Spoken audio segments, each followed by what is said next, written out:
Good morning friends, this is Vivekanand Sinha from Future in Hands. Friends, today is the 10th day of this 21 days challenge and yes, we have completed almost 50% of this awesome journey.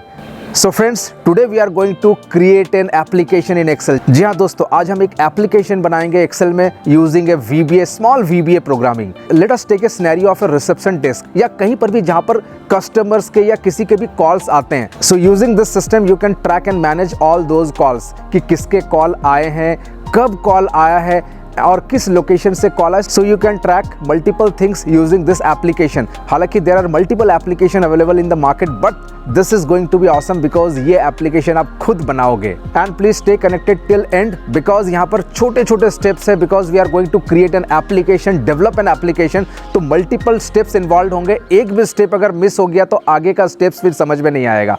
तो चलिए system पे चलते हैं और create करते हैं call tracking system in Excel.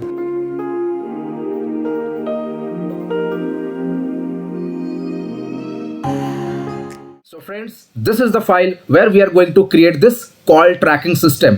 और यहाँ पर मैंने कुछ चीज पहले से रखा हुआ है and these are just basic things. एक एप्लीकेशन का लुक देने के लिए I have kept a shape. ये एक shape है and this is just an image. और यहाँ पर टेक्स्ट लिखा हुआ है and you can customize it completely. यहाँ पर आप कुछ भी लिख सकते हैं.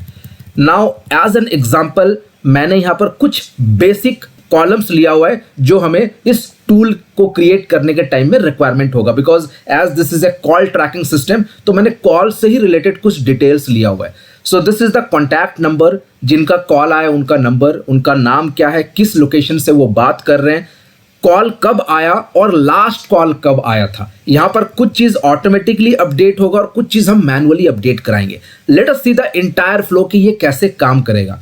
सपोज मेरे पास कॉल आया and I have written the contact number. अब जैसे मैं कॉन्टैक्ट नंबर लिखूंगा तो मेरा यहां पर नेम अपडेट करना है, लोकेशन अपडेट करना है. Now if this is the new number, मतलब यहां पर पहले इसका कोई रिकॉर्ड नहीं है, तब तो मुझे ये मैनुअली लिखना पड़ेगा. बट अगर रिकॉर्ड है, अगर पहले से यहां पर नाम अपडेटेड है, नंबर अपडेटेड है, then automatically name and location should be updated based upon the data. मतलब इससे ऊपर जहां पर भी मेरा डेटा होगा वो डेटा मेरा फेच हो जाएगा. कॉल डेट क्या होंगे, ऑटोमेटिकली इंसर्ट होगा. जैसे मैं यहां पर नंबर अपडेट करूंगा, सो किस टाइम मैंने नंबर अपडेट किया है, जिस टाइम कॉल आया है, और ऑटोमेटिकली कॉल का डेट और टाइम यहां पर अपडेट हो जाएगा.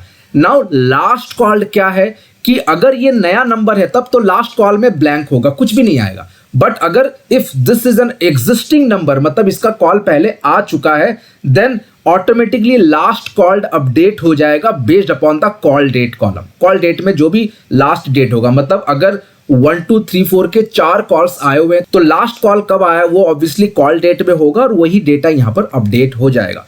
सो let us start the programming. एक बार फ्लो को समझते हैं, धीरे धीरे प्रोग्रामिंग करते हैं और कहीं पर भी कुछ भी अगर एरर्स आते हैं विल रेक्टिफाई दैट.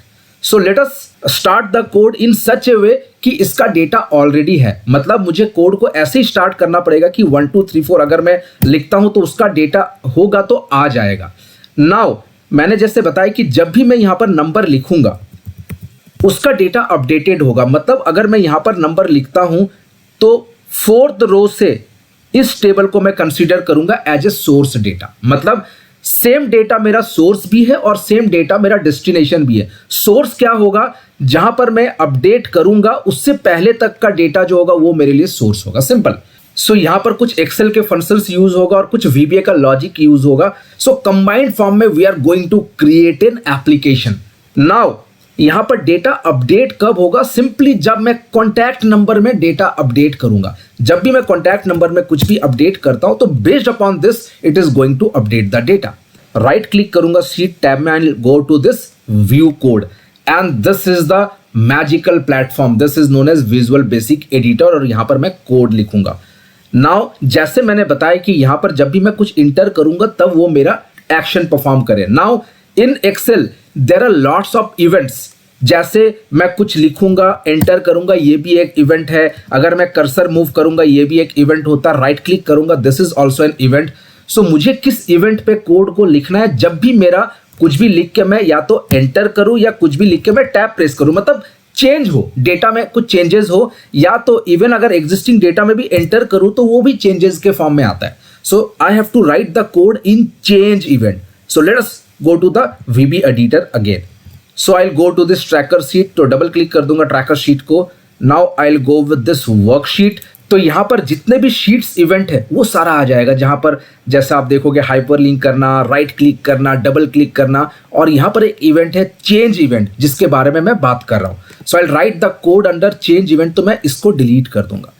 नाउ जैसे मैंने चेंज इवेंट को सिलेक्ट किया, so I am getting one target as range. तो टारगेट क्या है कि जिस भी रेंज में मैं लिखूंगा और एंटर करूंगा that is treated as a target. तो टारगेट कीवर्ड को मुझे यूज करना पड़ेगा. So if target dot column is equals to 3, मतलब थर्ड कॉलम में हो, and target dot row is greater than और इक्वल्स टू फिफ्थ रो से जब लिखना मैं स्टार्ट करूं तभी काम हो. सो ग्रेटर देन और equals to 5, then only it should perform the action. क्योंकि क्या होता है, चेंज इवेंट पूरे शीट पे काम करता है, बट मैंने चेंज इवेंट पे भी एक कंडीशन दे दिया कि जब भी मैं यहां पर चेंजेस करूं then only the action should be performed. Let us see. अब यहां पर क्या करूंगा, I have to write the code. So मैंने जैसा आपको बताया कि हम उसी तरह से ट्रीट करेंगे कि डेटा मेरे पास ऑलरेडी है. Now to fetch the name and location based on this contact number, I have to use VLOOKUP. So let us see. So target dot offset, yes, this is the new concept जो मैं यहां पर आपको बता रहा हूं. offset क्या होता है, let us see. तो this is my target cell जहां पर मैं एंट्री कर रहा हूं. सेम रो में एक ऑफसेट आपको नेम के लिए जाना है और 2 ऑफसेट आपको लोकेशन के लिए जाना है. मतलब based upon a particular range अगर आपको शिफ्टिंग करना है that is known as offset. तो मुझे सेम रो में एक कॉलम के लिए जाना है नेम और एक कॉलम के लिए जाना है location. Let us see. So same row में एक कॉलम आगे जाना है for name equals to VLOOKUP. तो VLOOKUP एक्सेल का फंक्शन है, that's the reason I will use worksheet function dot VLOOKUP. Lookup value is the target, मतलब जहां पर मैं चेंज कर रहा था कॉन्टैक्ट नंबर, तो target dot value. Now table array. Table array क्या होता है, मैंने आपको क्या बताया कि जहां पर मैं एंट्री करूंगा उसके ऊपर वाले रेंज मेरा पूरा टेबल होगा. So let us go with this range. Starting क्या होगा, starting cells is this one which is 4,3. 4th is the row number and 3 is the column number. So 4,3, this is the starting cell, comma. Now the end range. End range क्या होगा, रो number क्या होगा कि जिस भी मैं रो में लिख रहा हूं उसके पहले वाले row. So target dot row -1. And कौन से कॉलम तक का मुझे रेंज बनाना है, ABCDEFG 7th. So I will go with this 7. Bracket close, bracket close. Now ये हो गया आपका टेबल एरे. मुझे नाम के लिए कौन से कॉलम में जाना है for VLOOKUP. So this is the contact number, name is in the second column. So 2, exact match 0. Now this is the name. Similarly I have to pick the location. तो Ctrl+C कर लेता हूं, Ctrl+V. Second shifting में जाना है, मतलब second shift करना है लोकेशन के लिए based upon the current range. Same row में कॉलम सेकेंड में जाना है, this one. So this is the row 1, 2, this is the location. Now third column मुझे लेना है लोकेशन के लिए VLOOKUP के. Let us go with the call date. And call date मैंने बताया कि करेंट डेट होगा. So target dot offset 0,3 equals to now and it will update the current date and time जो भी है. फोर्थ में क्या होगा, लास्ट कॉल्ड, मतलब जो भी एक पर्टिकुलर कॉन्टैक्ट नंबर के जितने भी कॉल डेट्स में डेट और टाइम है उनका जो मैक्सिमम डेटा है that would be last called. And for that I am going to use max ifs. Yes, so Excel में एक फंक्शन है max ifs.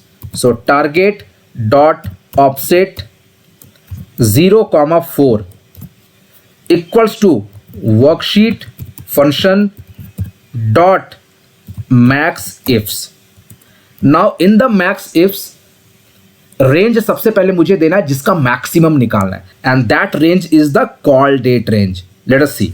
So I will go with this range sales.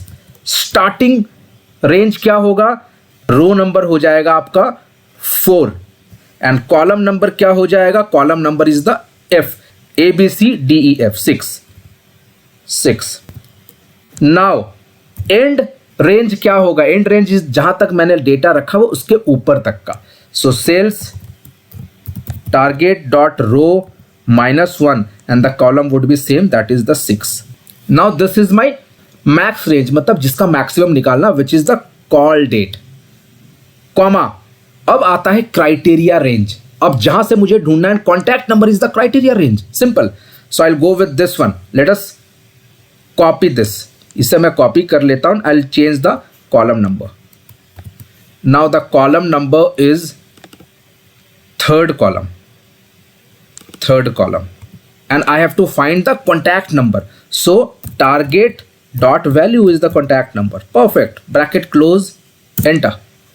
Now I have updated everything. Now let us see.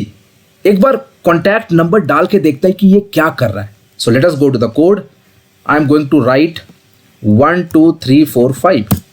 Now I am getting this error, unable to get the VLOOKUP property of the worksheet function class.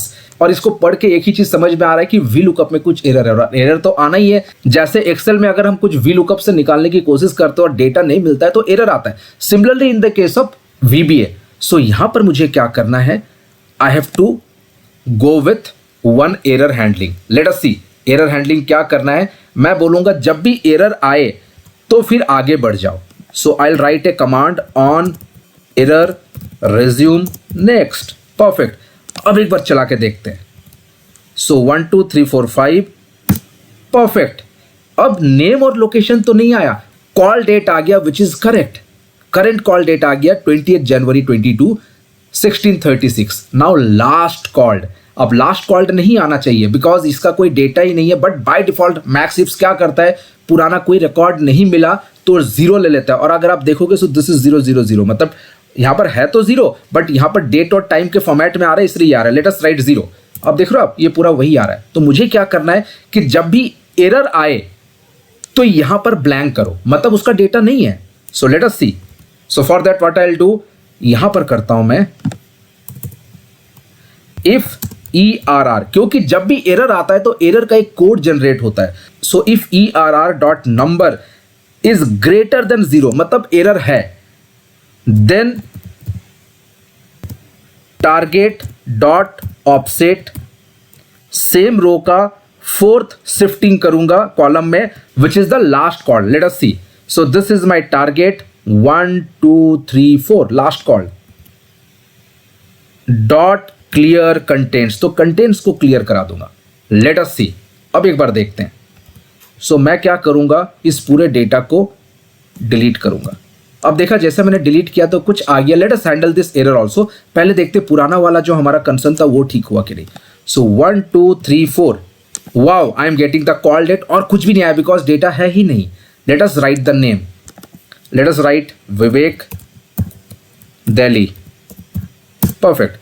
अब मैं यहां पर करता हूं, number change करता हूं 2 3 4 5। Perfect. यहां पर डेटा नहीं है तो नहीं आया। Let us right Amit Mumbai. Now the moment I right 1 2 3 4, फिर से अगर 1 2 3 4 का कॉल आ गया, enter. Late us see the magic. देखा आपने, ऑटोमेटिकली विवेक आ गया, लोकेशन भी आ गया, कॉल डेट तो आना ही था और लास्ट कॉल आ गया विच इज 28 जनवरी 163744 163744। परफेक्ट। अब दिक्कत पता है कहां पर आएगा। सपोज मैं इसको चेंज करता हूं, लेट अस 1 2 3 4 को अगर मैं डिलीट करता हूं तो देखिए क्या आ रहा है, ये कुछ अजीब सा आ रहा है। If I wanted to delete any number, जैसे मान लीजिए मैंने मिस्टेक कर दिया, लिख दिया, सो ये पूरा डेटा डिलीट हो जाना चाहिए। ये मैं मैनुअली भी कर सकता हूं but let us automate this also. So Alt F11, I will go with this one more line which is if target equals to blank, मतलब मैंने वहां से हटा दिया है। Then range target dot offset 0,1, मतलब नेम से लेकर टारगेट डॉट ऑफसेट 0,4, मतलब लास्ट कॉलम तक, dot clear contents. Let us see. Now let us go to the sheet. अब यहां पर मैं लिखता हूं 1 2 3 4, ठीक है। मान लीजिए मुझे रिक्वायरमेंट नहीं, I delete this one, so automatically delete हो जाएगा। Wow, and this is call tracking system. आप कुछ भी लिखो 4567 SHREYA, श्रेया, वेस्ट बंगाल, ऑटोमेटिकली आ गया। जैसे मैं फिर से करूंगा 2345, सो ये आ गया अमित, मुंबई, अभी कॉल और last call. So this is an awesome tool जहां पर आप क्विक वे में कॉल को ट्रैक कर सकते हैं, कॉल को लॉग कर सकते हैं, ताकि जब भी नेक्स्ट टाइम कॉल आए, जैसे मेरे पास कॉल आ गया 4567, तो मैं सिर्फ एंट्री करूंगा कॉल आते ही, and each and everything are taken care automatically. And you can add more columns. This was just an example. आप लोकेशन के अलावा उनका एज या जो भी आपके रिक्वायरमेंट है वो आप कैप्चर कर सकते हो। These are the basic things जो मैंने यहां पर एग्जाम्पल में आपको बताया हुआ है। Awesome. So as we have automated this using VBA programming, so you have to save this application, save this file as macro enabled workbook. So I have already saved this as a macro enabled workbook.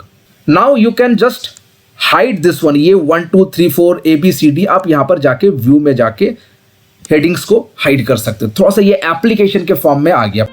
I hope you enjoyed this tutorial and I'm sure you are going to implement this type of application in your offices. और friends, this was just an example. आप इसके concept को use करके काफ़ी सारा अपने ideas को use करके आप application develop कर सकते हैं for different purpose. Now you can download the entire application from the link given in the description box. और ये 21 डेज चैलेंज आपको कैसा लग रहा है प्लीज़ कमेंट में जरूर बताइएगा, because I am feeling excited to know your comments to get your experience about this journey. And please stay connected, because कल मैं फिर आऊँगा एक नए ट्यूटोरियल के साथ, एक नए लर्निंग के साथ, और सबसे इंपॉर्टेंट एक नए एक्साइटमेंट के साथ जो आप लोगों का मेरे साथ रहता है। Till then take care, bye and have a great day.